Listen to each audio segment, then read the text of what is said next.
Hello everyone, welcome in my study and study IAS PCS Delhi. Myself Suresh Kumar. दोस्तों कैसे हैं आप लोग।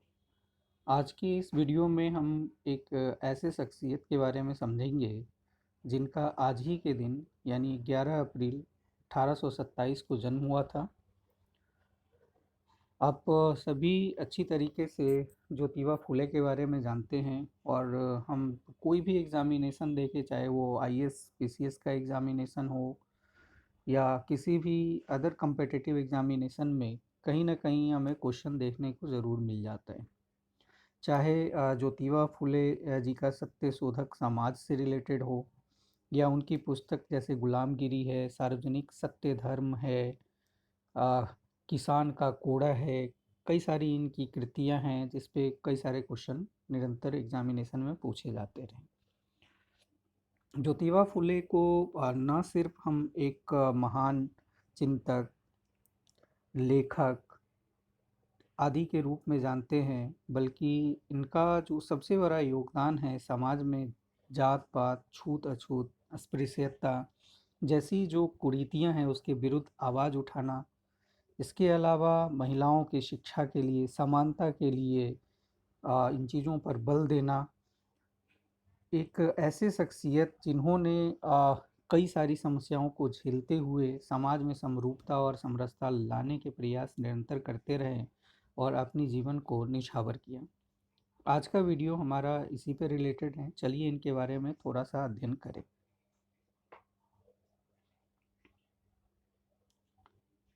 सामाजिक न्याय के योद्धा ज्योतिबा फूले, इनका जन्म 11 अप्रैल 1827 को हुआ था और निधन 28 नवंबर 1890 को।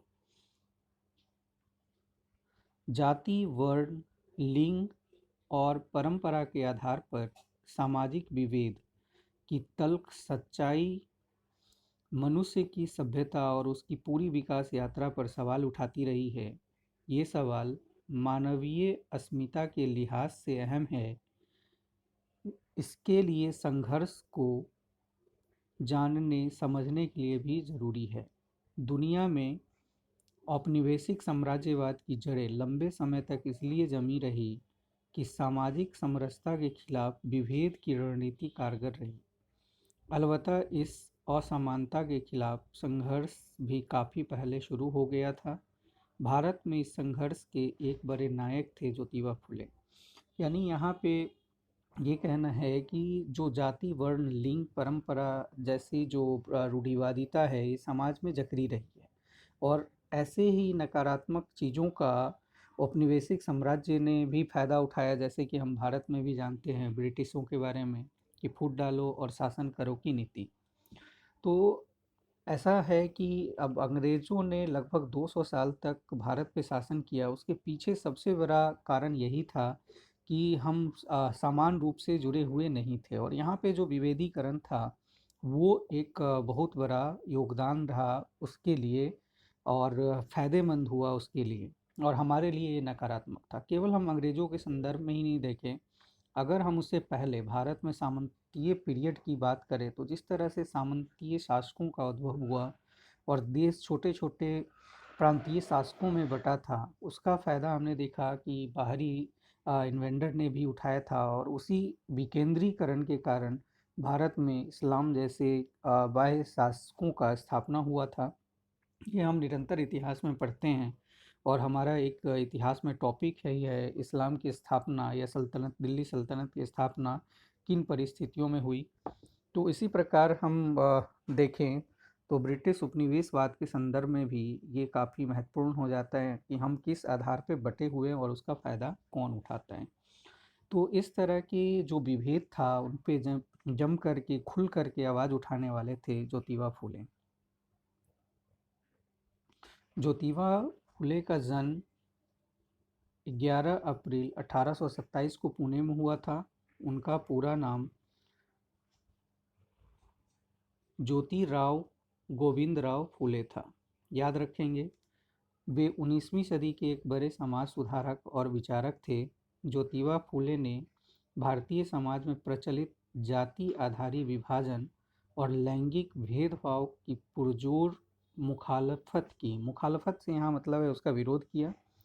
देश से छूत अछूत को खत्म करने और समाज के वंचित तबके को सशक्त बनाने में अहम किरदार निभाने वाले ज्योतिबा फुले ने खास तौर पर महिला शिक्षा के क्षेत्र में ऐतिहासिक महत्व का कार्य किया। इन्होंने जैसे न केवल सामाजिक कुरीतियाँ बल्कि जो वंचित समाज है, खास करके ऐसे जो महिला शिक्षा है उसके लिए भी बहुत सराहनीय काम किया था इन्होंने।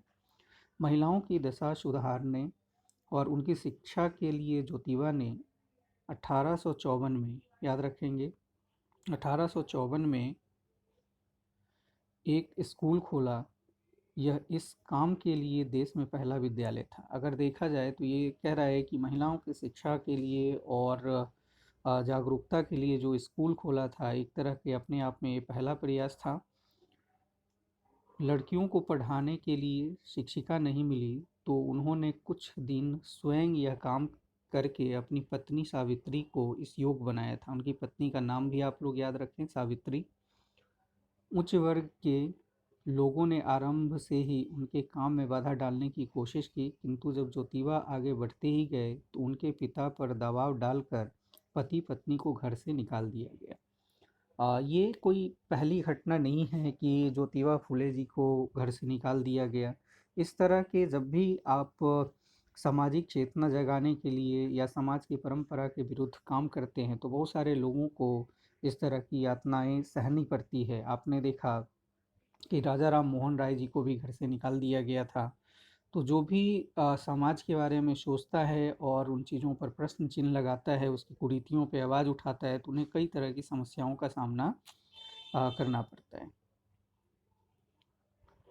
इसके कुछ समय के लिए उनका काम रुका ज़रूर था। स्वाभाविक है कि जब आप इस तरह की पाबंदियां लगाएंगे तो कार्य प्रभावित होगा। पर शीघ्र ही उन्होंने एक के बाद एक बालिकाओं के लिए 3 स्कूल खोल दिए। महिलाओं को लेकर उनकी प्रगतिशील सोच का दायरा कितना खुला और व्यापक था, इसका अंदाज़ा इस बात से भी लगाया जा सकता है कि वे बाल विवाह विरोधी और विधवा विवाह के न सिर्फ समर्थक थे, बल्कि इसके लिए उन्होंने तब कई क्रांतिकारी प्रयास किए जब इस दिशा में लोगों ने तार्किक ढंग से सोचना समझना भी शुरू नहीं किया था। इन्होंने न केवल महिला शिक्षा के लिए बल्कि बाल विवाह का भी विरोध किया और विधवा पुनर्विवाह के बारे में भी इन्होंने वकालत की और इस पे काफ़ी जोर दिया इन्होंने। तो स्वाभाविक है कि ऐसे ही लोग महान नहीं होता, काफ़ी संघर्ष करना होता है। 24 सितंबर 1873, ये डेट आप लोग याद रखेंगे। कई बार एग्जामिनेशन में आप लोगों से पूछ सकता है कि 24 सितंबर 1873 को दलितों और निर्बल वर्गों को न्याय दिलाने के लिए ज्योतिबा ने सत्यशोधक समाज की स्थापना की। ये क्वेश्चन कई बार पूछा जाता है आप लोगों से पेपर में, सत्यशोधक समाज की स्थापना किन्होंने किया था। सत्यशोधक समाज की स्थापना ज्योतिबा फुले ने कब किया था? तो याद रखें, सत्यशोधक समाज के संस्थापक ज्योतिबा राव फुले थे और इन्होंने 24 सितंबर 1873 को इसकी स्थापना की थी।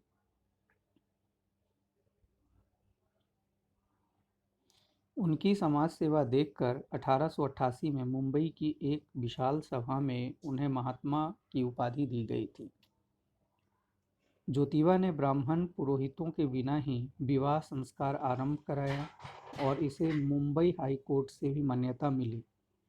अछूतोद्धार के लिए ज्योतिबा ने उनके अछूत बच्चों को अपने घर पर पाला और अपने घर पर की पानी की टंकी उनके लिए खोल दी। नतीजन उन्हें जाति से बहिष्कृत कर दिया गया। समाज सेवा के कार्यों से उनकी बढ़ती ख्याति देखकर प्रतिक्रियावादियों ने उन्हें मारने का भी षड्यंत्र रचा, पर हत्यारे ज्योतिबा की समाज सेवा को देखकर उनके शिष्य बन गए। आपने महात्मा बुद्ध के बारे में ज़रूर पढ़ा होगा, अंगुली माल डाकू के बारे में। तो कुछ इसी तरह का है यहाँ पे। समाज के दबे कुचले वर्ग के लिए ज्योतिबा ने ब्रितानी शासक से भी टकराने में हिचकिचाहट महसूस नहीं की। इसके एकाधिक प्रमाण उनके जीवन में मिलते हैं। भारत में समाज सुधार आंदोलन के एक बड़े प्रणेता के तौर पर आज भी ज्योतिबा फुले का आदर इसलिए है क्योंकि उनके संघर्ष के रास्ते और मूल्यों के बूते ही देश में सामाजिक न्याय का आंदोलन आज भी आगे बढ़ रहा है और अपने आगे की हर तरह की चुनौतियों से निपट रहा है। इसके अलावा देखिए, आप लोगों से एग्जामिनेशन में ज्योतिबा राव फुले की कृतियों पे भी कई क्वेश्चन आता है, तो थोड़ा सा आप लोग याद रखेंगे, जिसमें गुलामगिरी काफ़ी महत्वपूर्ण है। आप लोगों से पूछा जाता है, तृतीय रत्न इनकी रचना है, गुलामगिरी इनकी रचना है, किसान का कोरा, सार्वजनिक सत्य धर्म, ब्राह्मणों की चालाकी आदि इनकी महत्वपूर्ण कृतियों में से हैं, रचनाओं में से हैं। तो ध्यान रखिए, कई बार आप लोगों से क्वेश्चन पूछता है कि गुलामगिरी उन्होंने किसको समर्पित किया था। तो ये भी काफ़ी महत्वपूर्ण है। आज ही क्वेश्चन ऑफ द डे में मैंने ये क्वेश्चन दिया था, तो ध्यान रखिए, गुलामगिरी ज्योतिबा राव फुले ने अमेरिकी क्रांति के ऐसे योद्धाओं को समर्पित किया था जो वहाँ के दास प्रथा के विरुद्ध आवाज़ उठाया था।